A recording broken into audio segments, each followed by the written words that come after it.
দ্বাদশ শ্রেণীর ছাত্রছাত্রীরা তোমাদের প্রোগ্রেস টিউটোরিয়াল ইউটিউব চ্যানেলে স্বাগত।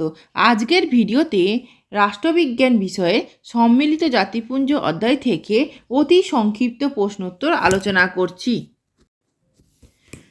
তাই প্রথম থেকে শেষ পর্যন্ত ভিডিওটি দেখতে থাকো।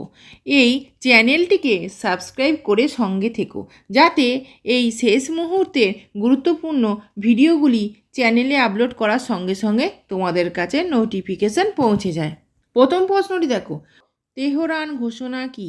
উত্তর, রুজভেল্ট, স্টার্লিন ও চার্চিল তেহরান শহরে মিলিত হয়ে যে ঘোষণাপত্র প্রকাশ করেন তাই হলো তেহরান ঘোষণা। পরের প্রশ্নটি দেখো, সম্মিলিত জাতিপুঞ্জের সদস্যপদ কিভাবে অর্জন করা যায়? উত্তর, ইউএনওর সনদের 4 নম্বর ধারা অনুসারে এর সদস্যপদ গ্রহণে ইচ্ছুক যে কোনো শান্তিকামী রাষ্ট্র এই আন্তর্জাতিক সংস্থার কয়েকটি নিয়মকানুন মানার পর নিরাপত্তা পরিষদের সুপারিশের ভিত্তিতে সাধারণ সভার 2/3 সদস্যের সম্মতি পেলে ইউএনওর সদস্যপদ অর্জন করতে পারে। পরের প্রশ্নটি দেখো, সম্মিলিত জাতিপুঞ্জ থেকে কোন সদস্য রাষ্ট্রকে কিভাবে অপসারণ করা হয়? উত্তর, জাতিপুঞ্জের সনদের 6 নম্বর ধারা অনুসারে কোনো সদস্য রাষ্ট্র সনদের নীতিগুলি ধারাবাহিকভাবে লঙ্ঘন করতে থাকলে নিরাপত্তা পরিষদের সুপারিশে সাধারণ সভা ও সদস্য রাষ্ট্রকে জাতিপুঞ্জ থেকে অপসারণ করতে পারে। পরের প্রশ্নটি দেখো, অর্থনৈতিক ও সামাজিক পরিষদের একটি বিশেষজ্ঞ সংস্থার নাম লেখো। উত্তর, অর্থনৈতিক ও সামাজিক পরিষদের এটি বিশেষজ্ঞ সংস্থার নাম বিশ্ব বাণিজ্য সংস্থা।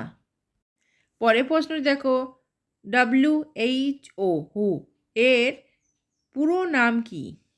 উত্তর, ওয়ার্ল্ড হেলথ অর্গানাইজেশন। পরের প্রশ্নটি দেখো, সম্মিলিত জাতিপুঞ্জের কোন দুটি সংগঠন জাতিপুঞ্জের সনদ সংশোধনে অংশগ্রহণ করে? উত্তর, সম্মিলিত জাতিপুঞ্জের সাধারণ সভা ও নিরাপত্তা পরিষদ জাতিপুঞ্জের সনদ সংশোধনে অংশগ্রহণ করে। পরের প্রশ্নটি দেখো, সম্মিলিত জাতিপুঞ্জ গঠিত হওয়ার সময় সদস্য রাষ্ট্রের সংখ্যা উল্লেখ করো। উত্তর, সম্মিলিত জাতিপুঞ্জ গঠিত হওয়ার সময় সদস্য রাষ্ট্রের সংখ্যা ছিল 59। পরের প্রশ্নটি দেখো, সম্মিলিত জাতিপুঞ্জের পূর্বসূরি প্রতিষ্ঠানটির নাম কি? উত্তর, জাতিসংঘ বা লিগ অফ নেশনস।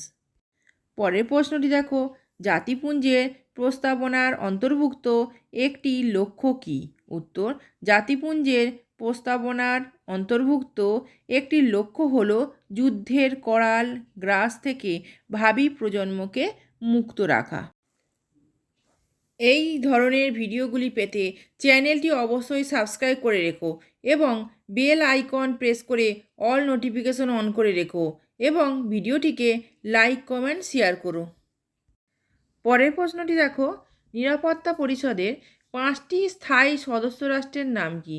উত্তর, মার্কিন যুক্তরাষ্ট্র, রাশিয়া, গণসাধারণতন্ত্রী চীন, গ্রেট ব্রিটেন ও ফ্রান্স হলো নিরাপত্তা পরিষদের 5টি স্থায়ী সদস্য রাষ্ট্র। পরের প্রশ্নটি দেখো, নিরাপত্তা পরিষদ কিভাবে গঠিত হয়?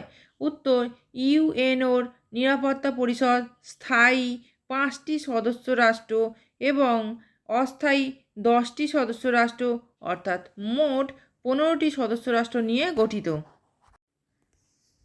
13 দাগের প্রশ্নটি দেখো, আন্তর্জাতিক বিচারালয়ের এলাকাগুলি কটি ভাগে বিভক্ত?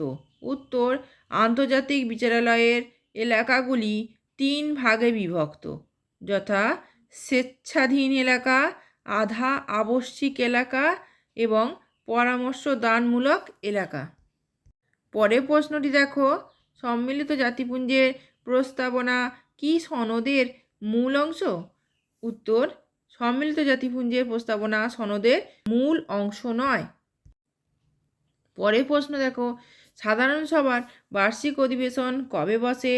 উত্তর, প্রতি বছর সেপ্টেম্বর মাসে তৃতীয় মঙ্গলবার সাধারণ সভার বার্ষিক অধিবেশন বসে। পরের প্রশ্নটি দেখো, সাধারণ সভার অধিবেশনে কতজন সভাপতি ও সহসভাপতি নির্বাচিত হন?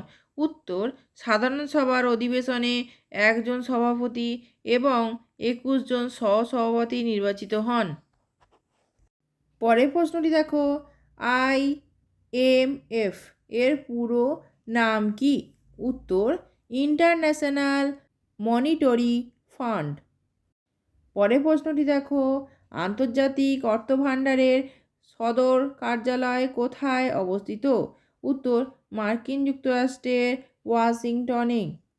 পরের প্রশ্নটি দেখো, আন্তর্জাতিক বিচারালয়ের বিচারপতিরা কিভাবে নির্বাচিত হন?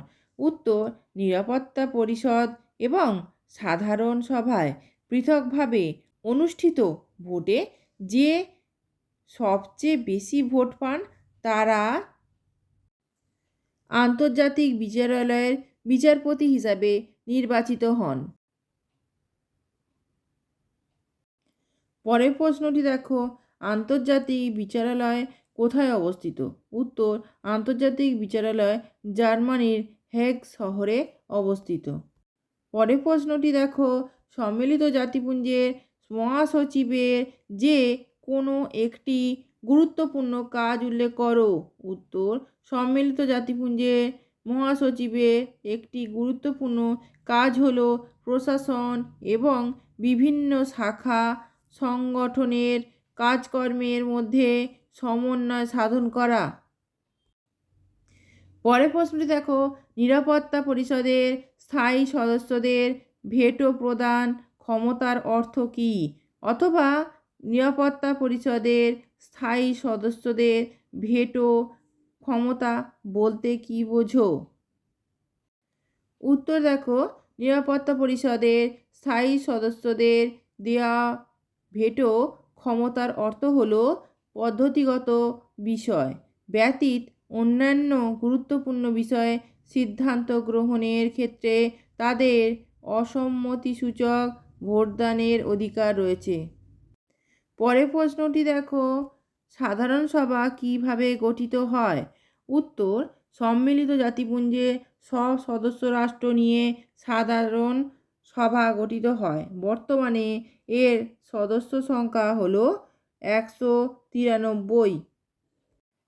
পরের প্রশ্নটি দেখো, সম্মিলিত জাতিপুঞ্জের যে কোনো একটি এজেন্সির নাম লেখো। উত্তর, সম্মিলিত জাতিপুঞ্জের একটি এজেন্সি হল আন্তর্জাতিক শ্রম সংস্থা ILO।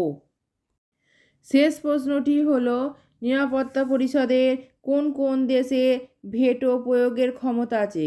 উত্তর, আমেরিকা, রাশিয়া, গণসাধারণতন্ত্রী চীন, ব্রিটেন ও ফ্রান্স। ভিডিওটি যদি ভালো লেগে থাকে তাহলে অবশ্যই লাইক, কমেন্ট, শেয়ার করো এবং চ্যানেলটিকে অবশ্যই সাবস্ক্রাইব করো। এছাড়া প্রোগ্রেস টিউটোরিয়াল ফেসবুক পেজটি লাইক ও ফলো করো। ধন্যবাদ।